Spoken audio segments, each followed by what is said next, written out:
we celebrate Pentecost Day.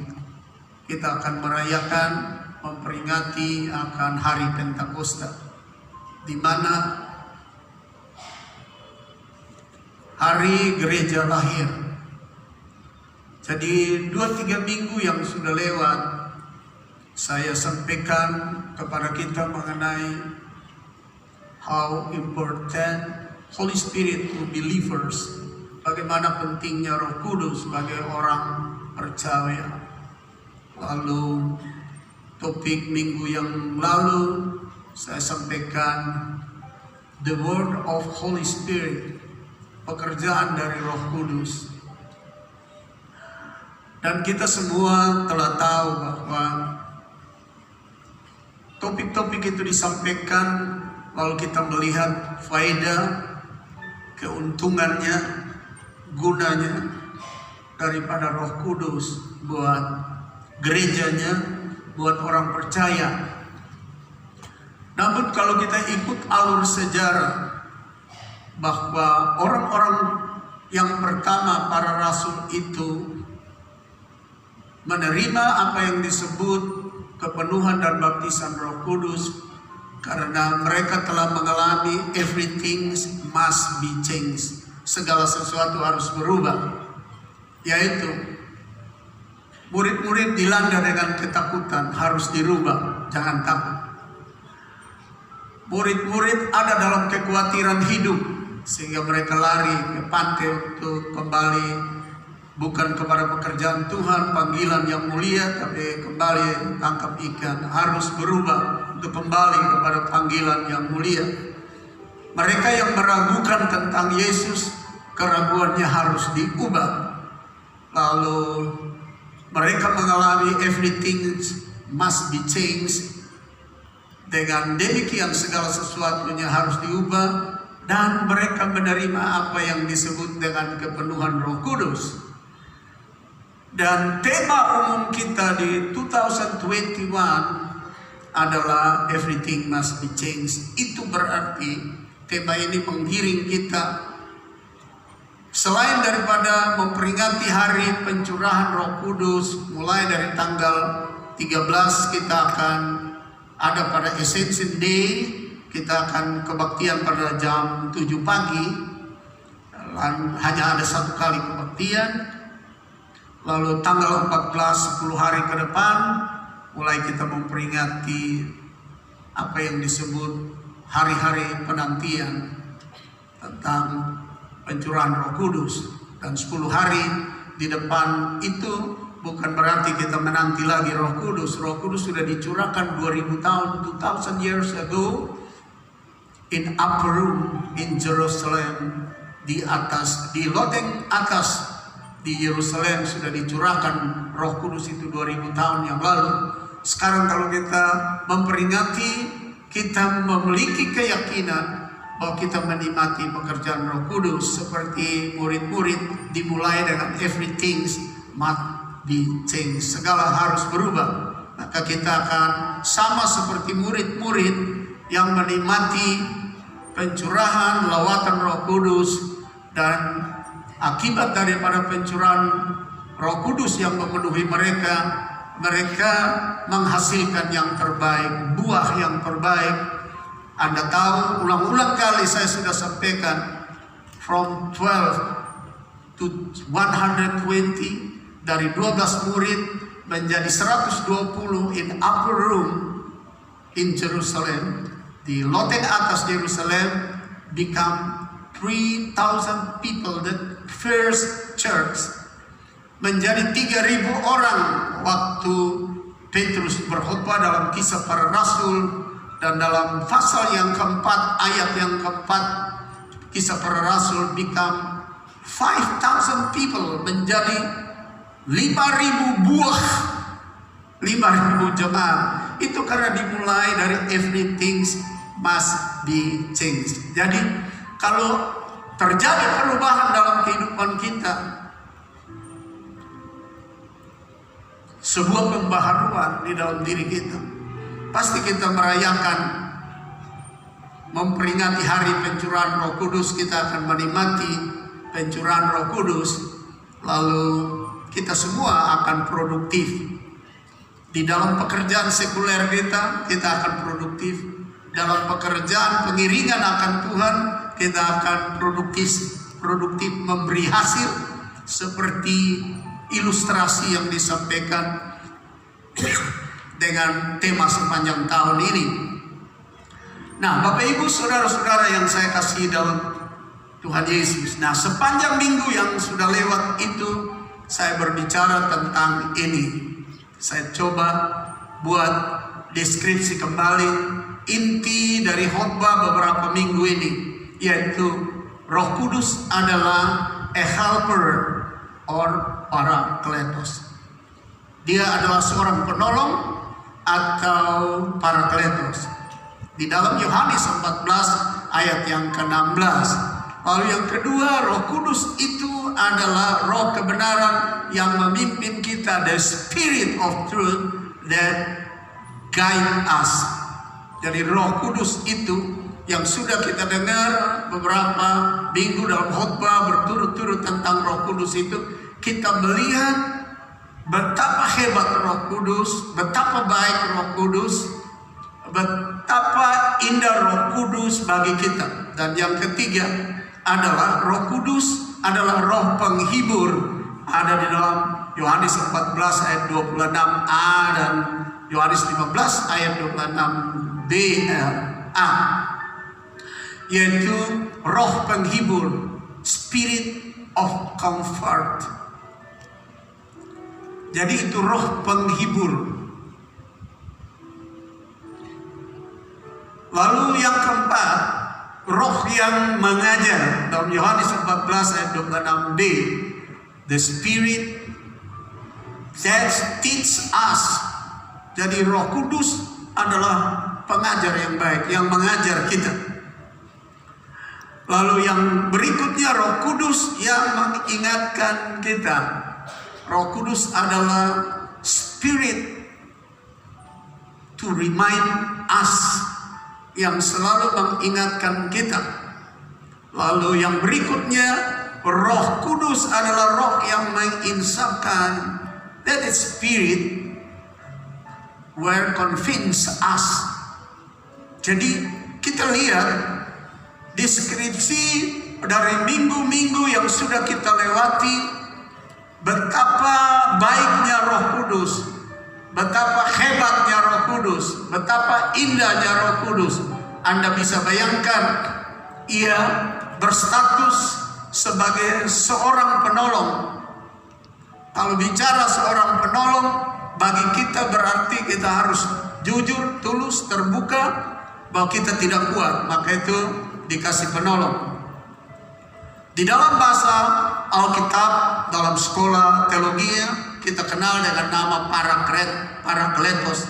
Parakletos itu artinya satu pasukan yang menjadi satu, kuat, kokoh, yang pergi dan tidak pernah kalah. Maka itu Indonesia menyebutkan pasukan para di dalam angkatan bersenjatanya. Itu pasukan yang katanya pergi tidak kalah, pasti menang. Jadi parakletos itu individu, oknum, pribadi. Jadi Roh Kudus itu satu oknum, satu pribadi yang tidak dipisahkan daripada Bapa, Anak, dan Roh Kudus, sehingga kita kenal Trinitas. Nah, kita lihat sebuah kebaikan. Tanpa saudara minta, Tuhan Yesus bicara kepada murid-muridnya before he going up to heaven. You must stay and wait in Jerusalem till I send to you promise of the Father. Jadi sebelum murid-murid itu, sebelum Yesus naik ke surga, ia janji, kamu harus tinggal tetap di Yerusalem sampai aku kirim perjanjian Bapa kepada kamu, yaitu Roh Kudus. Dan sudah disampaikan pada minggu-minggu yang lalu bahwa perjanjian baru, perjanjian yang dijanjikan itu adalah Roh Kudus, yang sebenarnya murid-murid tidak tahu dan tidak minta, tapi inisiatif daripada Tuhan Yesus untuk kirim penolong itu.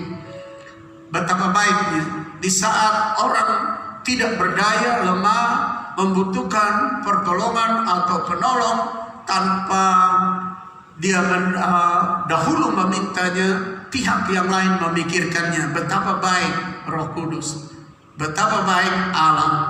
Yang berikut, bahwa the Spirit of Truth that guide us, bahwa Roh Kudus itu roh kebenaran yang menuntun kita. Yang berikut adalah Roh Kudus itu roh penghibur, the Comforter, atau dikenal sebagai roh yang memberi ketenangan. Menghiburkan berarti memberi sebuah ketenangan untuk tidak gentar dan tidak takut dalam kesulitan. Roh yang teach and guide us, atau mengajar, menuntun kita. Roh yang mengingatkan kita, remind us, yang mengingatkan apa?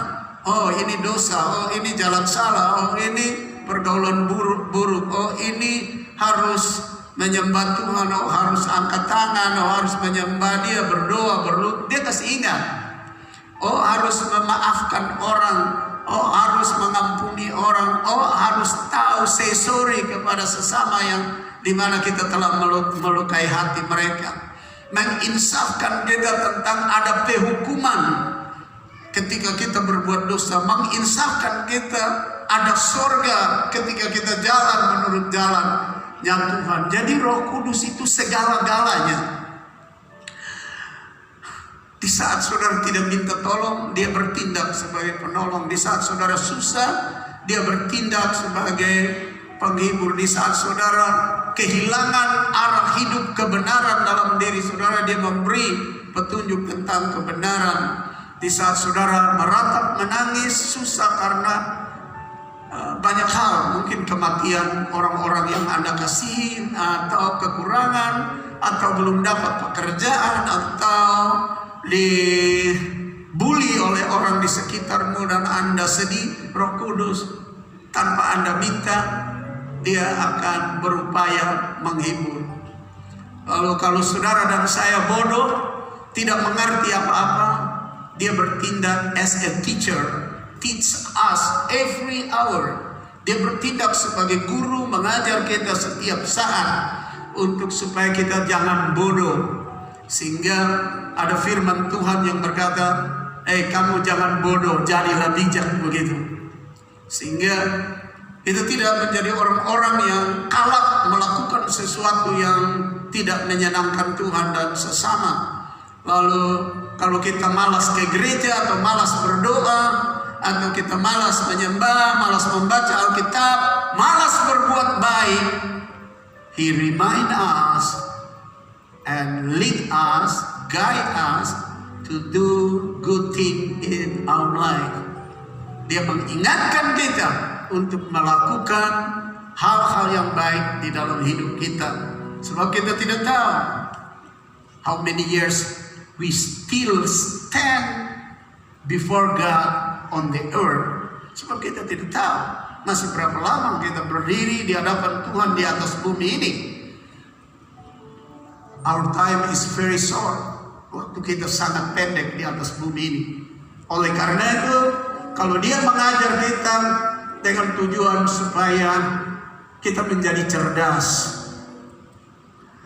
Dia mengingatkan kita supaya kita hidup baik. Dia menginsafkan kita supaya kita tahu apa yang baik, apa yang buruk, dan kita menentukan hidup ini secara benar. Nah, saya coba membuat deskripsi daripada khotbah beberapa minggu yang lalu ini dengan poin-poin ini untuk menyodorkan kepada kita how good Holy Spirit to believers. Betapa baiknya Roh Kudus buat orang percaya. Di saat suami terlambat menolong, Roh Kudus tolong. Di saat istri terlambat menolong,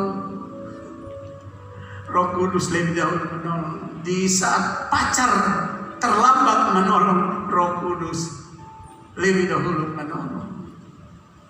Di saat orang dekat susah menolong, Roh Kudus menolong. Anda percaya atau tidak, tapi sudah 51 tahun. Sebenarnya tahun lalu mau merayakan 50 tahun pelayanan saya sebagai seorang hamba Tuhan. Tapi COVID, jadi itu tidak jadi. Dan tahun ini berarti 51 tahun. Saya tidak pernah merasakan di tengah kesukaran tidak ada kekuatan, tidak ada penghiburan, tidak ada pertolongan. Roh Kudus selalu menggerakkan pertolongan. Roh Kudus selalu meneguhkan dan menguatkan. Betapa baik Roh Kudus itu. Saya masih ingat 35 tahun, 40 tahun, 43 tahun. Anak kita yang sulung umur berapa Ibu Gembala? 44. Oh, berarti 46 tahun yang lalu.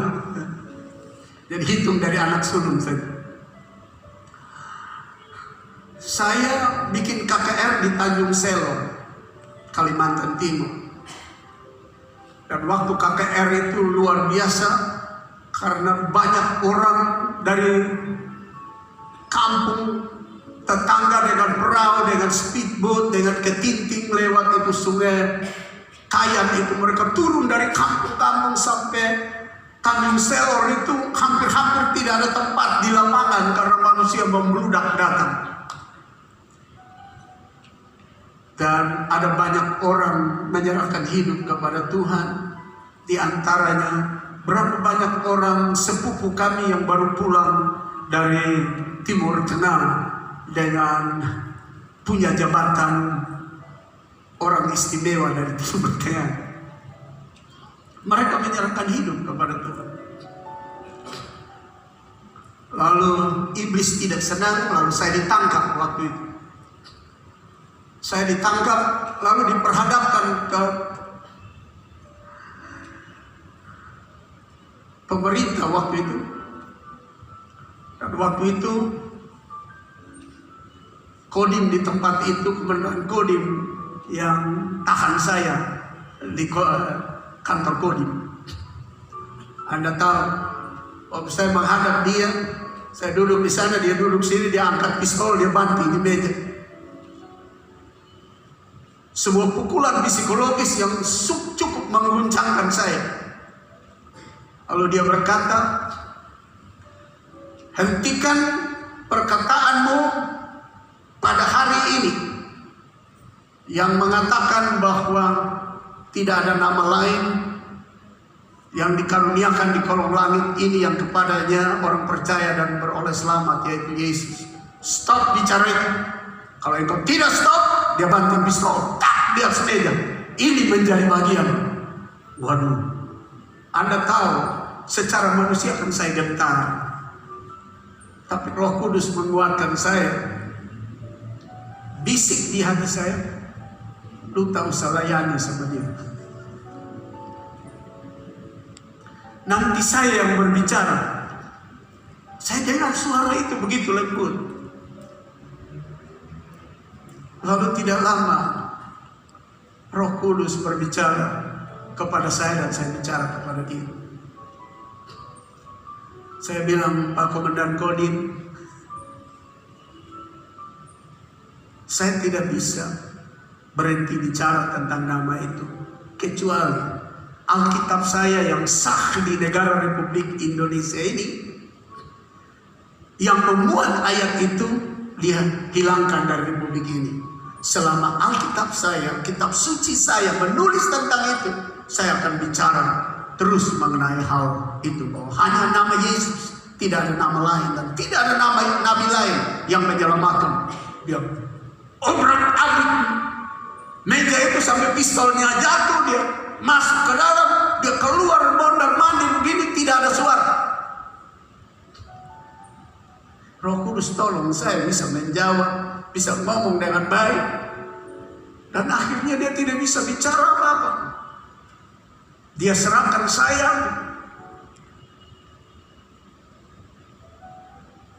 kepada apa yang disebut dengan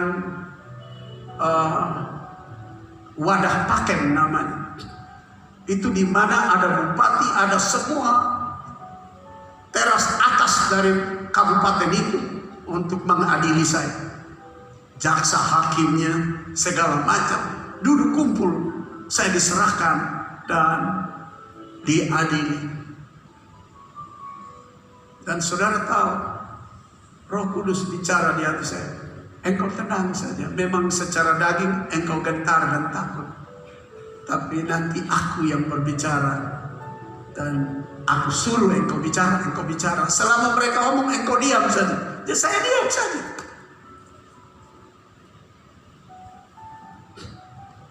Yang sangat menarik,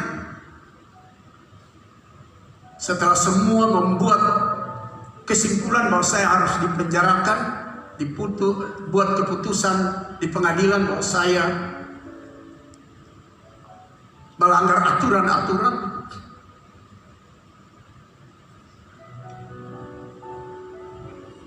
Roh Kudus mulai bicara. Dan cara bicaranya sangat menarik. Kan ketua Pakem di sana itu bupati. Bupati buka suara. Jadi saya duduk di tengah, jaksa, hakim, kepala kepolisian, sospol dari provinsi juga ada, dari kabupaten ada, semua duduk keliling saya. Lalu bupati tanya saya, saudara pendeta asal dari mana? Oh, saya bilang saya dari Kupang, dari timur. Saudara pendeta punya yayasan yang mengutus saudara pendeta ke sini, yayasan apa, ada yayasan yang sama? Oh, ada yayasan nama ini. Dia tanya siapa pengurus yayasan? Saya bilang saya sendiri ketuanya. Lalu dia tanya siapa penasihat dari yayasan ini? Waktu itu Pak Titus Uli almarhum, dia kan Kapolda. Waktu itu beliau suka ada dalam persekutuan doa bersama. Lalu waktu saya bilang Pak Dr. Titus Uli penasihat kami, langsung bupati tunduk diam, tidak bergerak. Lalu kira-kira 5 menit atau 10 menit, saya tidak ingat lagi, dia minta supaya rapat berhenti sebentar. Kita reses dulu sebentar. Jadi berhenti semua. Berhenti pemeriksaan atas saya. Lalu dia masuk ke kantornya, kantor bupati, ke ruang kerjanya. Dia kasih ajudan jemput saya. Pergi ke dalam. Waktu sampai di dalam dia bilang, pendeta, saya jadi begini karena saudara punya penasihat, Dr. Titus Uli, yang membimbing saya sampai saya sekarang menjadi seorang bupati. Jasanya saya tidak lupa, dia bilang. Dan kalau dia penasihatmu, pasti dia menasihati yang baik. Jadi saya akan berbicara kepada pengurus Pakem untuk pendeta tidak boleh diapa-apakan. Cara Roh Kudus kerja dan bicara. Lalu kita 1 jam kemudian rapat kembali. Lalu bupati mengatakan pendeta ini tidak perlu diadili, pendeta ini dibebaskan. Lalu selesai. Saudara, kalau Roh Kudus yang kerja, dan kalau kita memiliki dia menolong kita, dia menghiburkan kita, dia mengajar kita, dia membimbing kita, dia menuntun kita, dia menginsafkan kita. Padahal sudah gempar dengar di kota Kupang ini bahwa John Adus sudah ditembak mati di Tanjung Selo. Sudah gempar di sini. Orang di Bali, teman-teman saya di Bali, Ada satu keluarga yang berasal dari Filipina yang kalau saya di Bali, saya tinggal dengan mereka. Mereka sudah bikin ucapan syukur ya. Karena saya sudah mati, sudah ditembak mati karena itu waktu tersiar. Kota Kupang ini sampai itu waktu saya masih anggota gereja di gereja sana. Pendetanya datang ke rumah saya, ketemu ibu saya, lama sekali tidak tahu mau menjelaskannya bagaimana karena dengar berita saya sudah mati dan mau kasih tahu ibu saya bahwa John sudah mati. Dan setelah orang di Bali membuat ucapan syukur karena saya sudah menjadi martir, sudah ditembak, kira-kira 2 minggu atau 10 hari kemudian saya terbang ke Bali. Tiba di Bali mereka terkejut semua. Mereka berteriak, mereka histeris, mereka bilang kau sudah mati.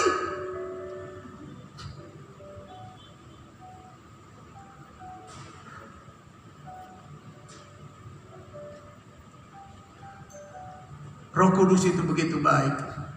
Ada amin. Berikan dulu. Nah, saya coba membuat daftar ini, deskripsi ini untuk kita lihat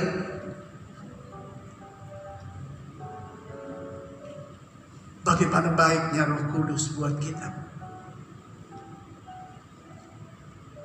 Saya mau kasih tahu, ketika seseorang baik dengan kita,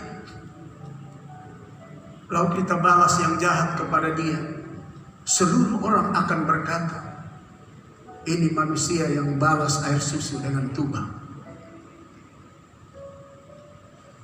Ini kacang lupa kulit. Ketika seseorang baik dengan kita, lalu kita tidak balas budi baiknya dengan kebaikan, orang akan katakan, inilah orang yang makan di piring, berak di piring.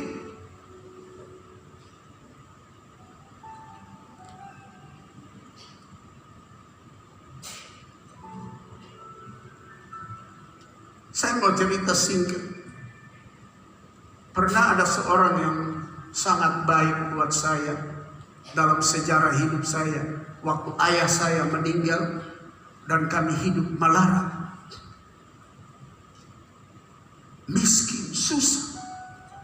Karena waktu ayah saya meninggal, ayah saya sebagai seorang saudagar, waktu sebagai saudagar yang hebat, semua orang datang, Om, Bu, Susi, To'o, Teo, Tanta, sampai dari segala suku di rumah kami sampai tidak ada tempat tidur. Orang tidur bersedia tidur di tanah karena zaman dulu lantai belum semen, bukan tikar.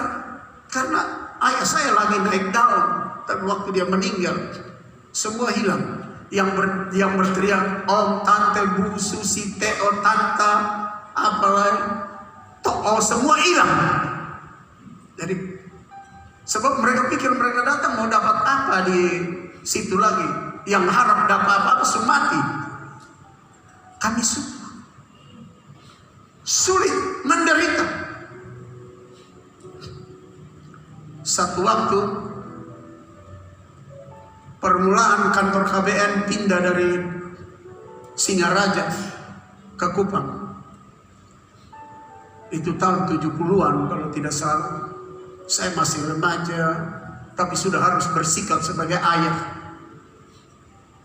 Sebab itu budaya ketimuran, anak sulung, ayah mati dia mesti jadi ayah. Di tengah kesukaran orang tidak peduli, keluarga dekat saja menjauh, semua menjauh. Ini orang tidak ada hubungan darah, tidak semarga. Kalau dari Adam dan Hawa ya kita ada keturunan Adam dan Hawa. Tapi faham tidak sama, dan suku tidak sama, semua tidak sama. Dia memiliki jabatan sedikit di kantor KBN yang baru pindah dari Singaraja waktu itu. Kantor itu di Oebobo, kantor KBN itu. Sekarang barangkali yang kantor keuangan itu apa saya tidak tahu. Itu kantor KBN, itu kantor bendahara negara.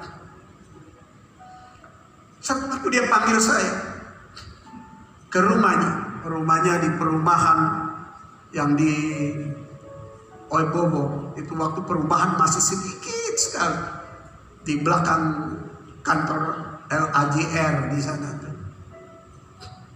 Saya pergi, tiba di rumahnya, saya duduk, istrinya keluarkan minuman, kue kita makan. Lalu dia bilang begini, John, saya dengar lu bapak saudagar ya. Saya bilang iya, pasti lu punya darah dagang. Karena bapak saudagar pasti ada darah dagang padamu. Saya tunduk, diam saja. Saya tidak bisa bicara apa-apa. Dia ngomong begitu. Lalu setelah minum mau berakhir dan saya mau pulang, dia angkat uang. Waktu itu 500.000. Kira-kira sekarang 50 juta atau 500 juta, saya tidak tahu kursnya dibanding dari tahun 70-an sampai sekarang. Uang satu tumpuk. Lalu dia bilang, karena lu bapak saudagar, pasti lu ada darah dagang, ambil ini uang, dia pergi berdagang.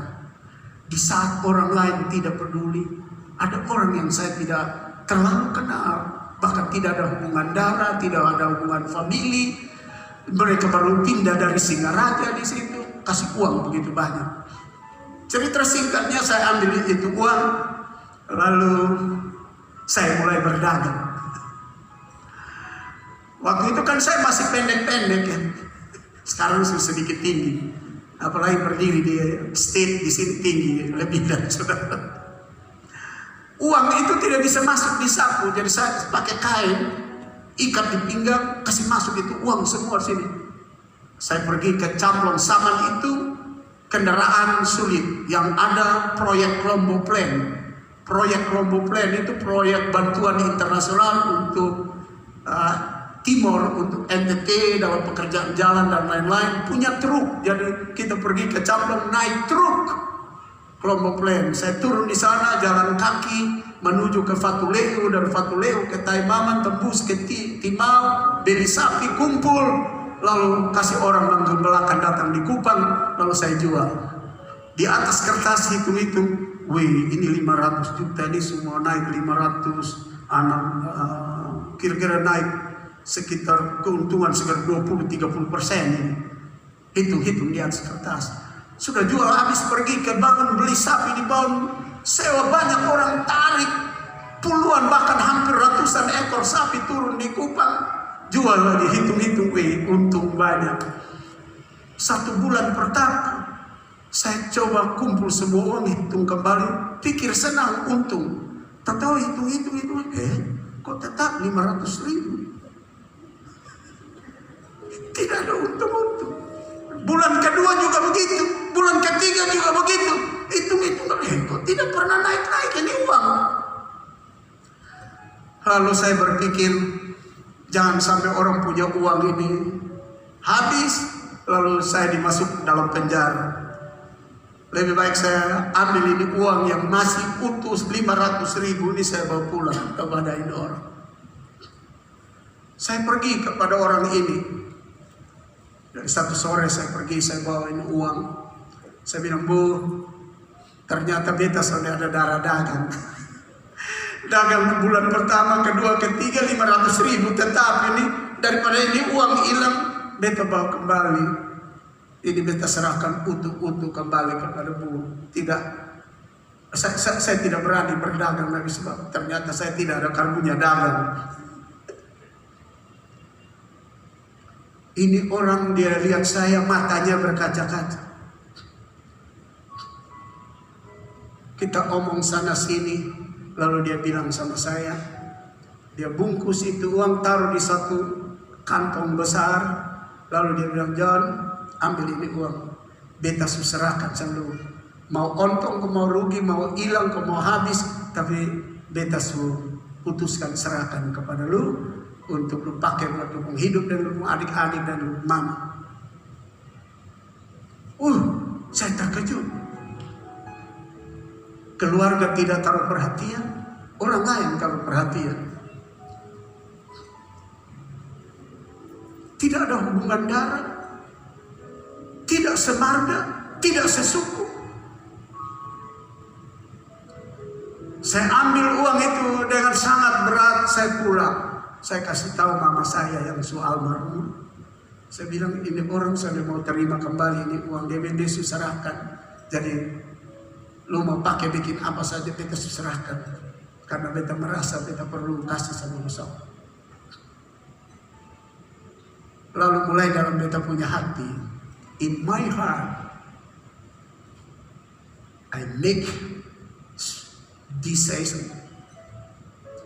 Dalam hati saya mulai saya membuat keputusan. Selama hidup saya akan berupaya tidak melukai dia, keluarganya, anak-anaknya. Dan kalau saya bisa menolong dan membantu dengan apa yang saya bisa bantu, saya akan bantu. Saya akan berusaha untuk tidak melukai hati mereka, menyakiti mereka. Tapi sayang tidak lama kemudian beliau meninggal. Anak-anaknya sekarang saya tidak perlu bantu karena mereka sudah jadi orang besar semua. Mereka tidak perlu bantuan saya. Tapi kenapa saya mau cerita ini? Anda lihat, seseorang melakukan yang baik kepada kita, layaknya kita punya komitmen untuk tidak melukai dia, untuk tidak menyakiti dia, untuk berupaya menyatakan terima kasih dengan entah bisa bikin sesuatu yang menyenangkan dia. Roh Kudus lebih daripada orang yang kasih uang 500.000. Ada amin. Dia sangat baik, menolong, mengajar kita. Yang bodoh jadi pintar, yang mau masuk lubang dosa, jurang kematian, dia kasih ingat, angkat kita. Kita lemah, tidak berdaya, dia angkat kita. Bukan untuk supaya sekadar dapat makan di atas bumi, tapi bisa terus ke surga yang bakal. Dia begitu baik, sampai kalau kita menyakiti dia, itu yang dikatakan air susu dibalas dengan air tumpah, kacang lupa kulit. Efesus 4 ayat 30 berkata, saya harap Anda bisa baca dengan baik. And grieve not the Holy Spirit of God. Dan jangan mendukakan Roh Kudus Allah.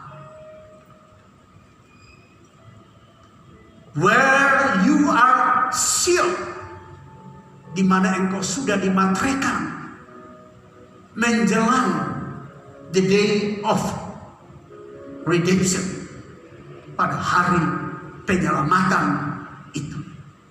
Jaga supaya Roh Kudus yang pribadi, oknum yang begitu baik sekian lama, entah Anda sadar atau tidak, hati-hati supaya jangan mendukakan dia.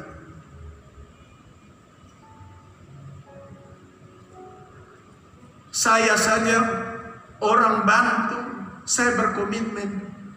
Kalau saya masih bisa buat baik kepada mereka, saya akan berusaha.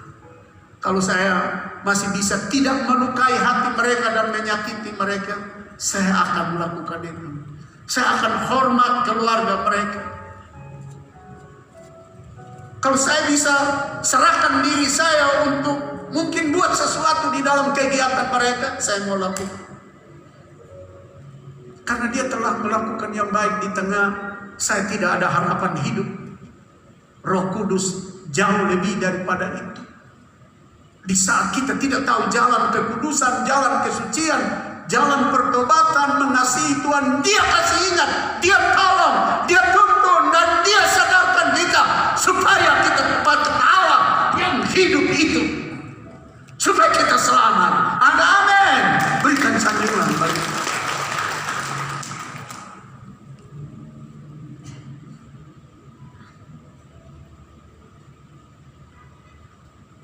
Hanya orang idiot, hanya orang gila, the crazy people, let's pay back to someone doing good to him. Hanya orang gila saja, orang idiot saja yang membalas kejahatan kepada orang yang telah melakukan kebaikan kepada dia.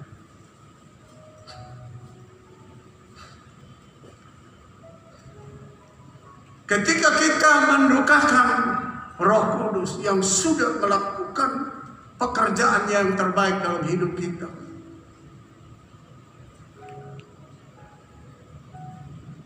the impact of grieving the Holy Spirit, dampak dari mendukakan Roh Kudus di atas bumi,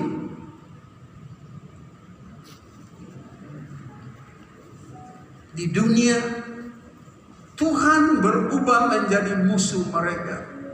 God turned it into their enemy. Dan Tuhan berbalik jadi musuh mereka. Ini ayat firman Tuhan yang perlu kita perhatikan baik-baik. Dalam Yesaya 63 ayat 10. But they rebelled and vexed his Holy Spirit. Therefore he was turned to be their enemy, and he fought against them. Tetapi mereka memberontak dan mendukakan Roh Kudusnya, maka ia berubah menjadi musuh mereka, dan ia sendiri akan berperang melawan mereka yang tidak tahu balas baik dengan baik, tapi balas baik dengan air tuba.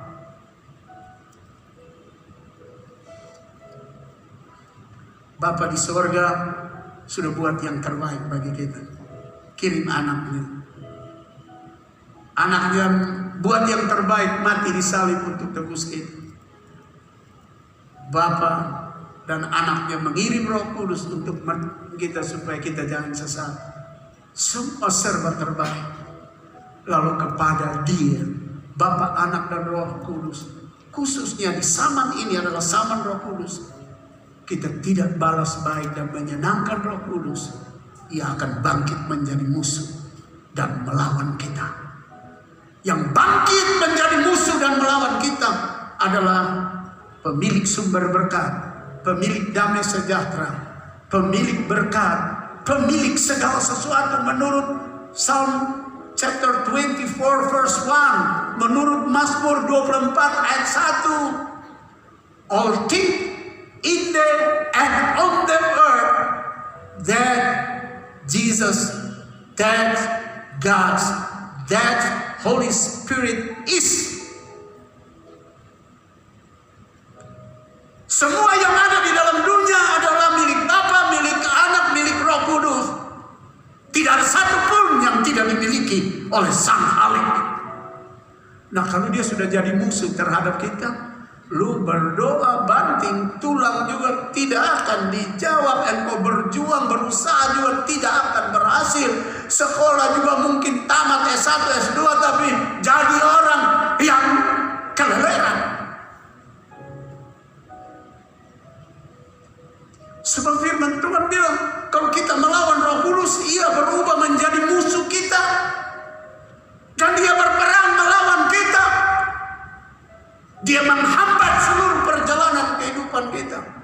Sehingga dalam perjalanan hidup di atas bumi ini, orang lain menikmati pertolongan, kasih sayang Tuhan, compassion of the Lord, grace of the Lord, love of the Lord, blessing of the Lord.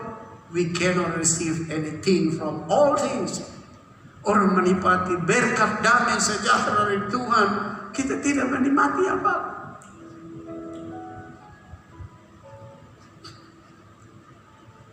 Karena itu minggu-minggu yang lalu sudah menjadi subtema yang saya sampaikan. How important Holy Spirit to believers. Betapa pentingnya Roh Kudus bagi orang percaya. Lalu minggu yang lalu saya kasih ingat, karena begitu penting Ia bekerja ini, lalu ada subtema mengenai work of the Holy Spirit, pekerjaan dan Roh Kudus. Dan pekerjaannya yang tadi saya coba deskripsi satu persatu, menolong, menghibur, menuntun, membimbing, mengingatkan, menginsafkan, memberkati, membuat segala sesuatu buat kita. Betapa baiknya Ia. Karena itu Paulus kasih ingat jemaat di Efesus, jangan kamu mendukakan Dia, Dia sudah buat baik terlalu banyak. Jangan engkau mendukakannya. Sebab kitab Yesaya bilang kalau mendukakan Roh Kudus, Tuhan akan bangkit menjadi lawan kita. Dan dia akan berperang lawan kita. Artinya dia tumpas kita selama kita masih hidup. Seluruh yang kita kerjakan dia tumpas.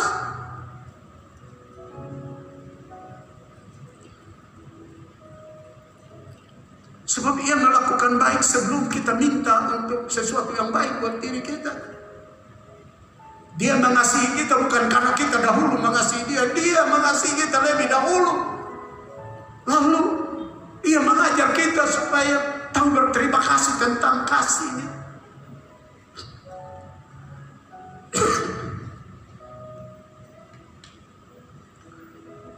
Bapak Ibu saudara-saudara, lalu sangat mengerikan di dunia dan di akhirat atau akhir perjalanan hidup kita tidak akan mendapatkan pengampunan ketika kita mendukakan, melawan dan menghujat dia. In this world and in the hereafter, not forgiven. Kita tidak diampuni di atas dunia ini dan setelah mati. Matius 12 ayat 31 mulai sampai ayat 32. Sebab itu aku berkata kepadamu, segala dosa dan hujat manusia akan diampuni, tetapi hujat terhadap Roh Kudus tidak akan diampuni. Apabila seorang mengucapkan sesuatu menentang anak manusia, ia akan diampuni, tetapi jika ia menentang Roh Kudus, tidak diampuni. Neither in this world, di atas dunia ini, neither in the world to come, juga dunia yang akan datang, yaitu akhirat. Karena itu saya mau bilang kepada kita sore hari ini, jaga baik-baik kalau Roh Kudus bicara di hatimu. Oh, kau ada buat dosa ini. Tujuan apa Roh Kudus? Oh, supaya kita minta ampun. Artinya kita tidak menolak dia. Kalau tidak menolak dia sama dengan menghormati dan menyambut dia. Tapi menolak dia sama dengan tidak setuju dengan dia, menghujat dia. Menghujat dia itu akibat daripada tidak senang dengan dia. Kalau dia kasih ingat, Roh Kudus bisik di hati kita, pergaulanmu buruk, tidak santun, tidak sopan. Maksudnya apa? Supaya kita minta maaf kepada orang yang kita bergaul tidak santun, tidak sopan. Engkau sudah omong kosong, engkau punya teman ini. Tujuannya apa Roh Kudus kasih ingat ini? Supaya kita minta ampun, supaya kasih tahu, oh saya omong kosong, supaya kita diampuni. Selama masa Roh Kudus ini, Roh Kudus akan bicara. Nah, sampai di dalam perjalanan kehidupanmu, sampai engkau dekat mati, tinggal 5-6 menit mau mati, ada dosa yang belum selesai, Roh Kudus terus kasih ingat, selesaikan. Oh, engkau maki-maki ibumu, engkau maki-maki bapakmu, engkau maki-maki tetanggamu, engkau buat khianat kepada sesamamu. Ayo minta. Tapi kalau engkau tidak melakukan, engkau menolaknya sampai engkau mati, engkau tidak diampuni di dunia, engkau juga tidak diampuni di sana. Karena memang engkau mati di dalam melawan Roh Kudus, menghujat Roh Kudus, tidak terima kerja Roh Kudus. Ini ayat yang Yesus maksudkan. Sebab dalam pertama Yohanes, 1 John chapter 1 verse 9, if you confess all your sin before the Lord can forgive all your sins. Ayat itu mengatakan jika engkau mengaku segala dosamu, maka Allah itu setia untuk mengampuni segala dosamu. Anda lihat itu. Kesempatan Roh Kudus dalam zaman ini diberikan untuk tidak ingin satu orang pun mati di dalam melawan Roh Kudus. Dia selalu kasih ingat, Kadang-kadang saudara sadar atau tidak, tapi kita semua nih Roh Kudus selalu bisik sesuatu. Saya kasih contoh. Kadang-kadang saya sibuk ini dan itu sampai saya harus tunda baca Alkitab saya. Roh Kudus kasih ingat baca Alkitab. Saya harus taat. Kalau saya tidak taat, itu saya melawan. Melawan berarti tidak menerima suaranya. Kalau tidak menerima suaranya sama dengan menolak dia, sama dengan menghujat dia, sama dengan tidak hormat sama dia. Kadang-kadang saya punya alarm biasa berbunyi jam 5 pagi. Itu jam 5 pagi berarti saya sudah bangun, duduk dan mulai berdoa. Kadang-kadang saya capek, sakit badan, lalu saya bilang, Tuhan tunggu 5 menit. Tuhan tunggu 5 menit baru kita bangun. Tapi Roh Kudus bilang, Anda sudah buat komitmen, bangun. Saya bangun. Saya berdoa 1 jam, saya berdoa buat saudara semua. Yang saya ingat nama semua saya sebut satu. Anak cucu saya, hamba-hamba Tuhan. 1 jam saya bisa berdoa dan selesai berdoa buat semua. Lalu saya bilang, Tuhan, kalau saya lupa nama jemaat, Roh Kudus kasih ingat supaya sebentar saya jalan-jalan saya doa kasih dia. Minggu depan saya sudah selesai baca Alkitab yang kedua kali. Karena 2 bulan lalu sudah 1 kali. Sudah 2 kali, berarti ini ketiga.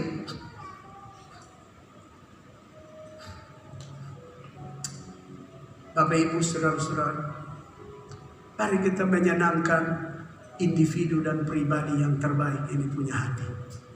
Dengan buka hati kepada dia. May you stand up please. Mari bangkit berdiri.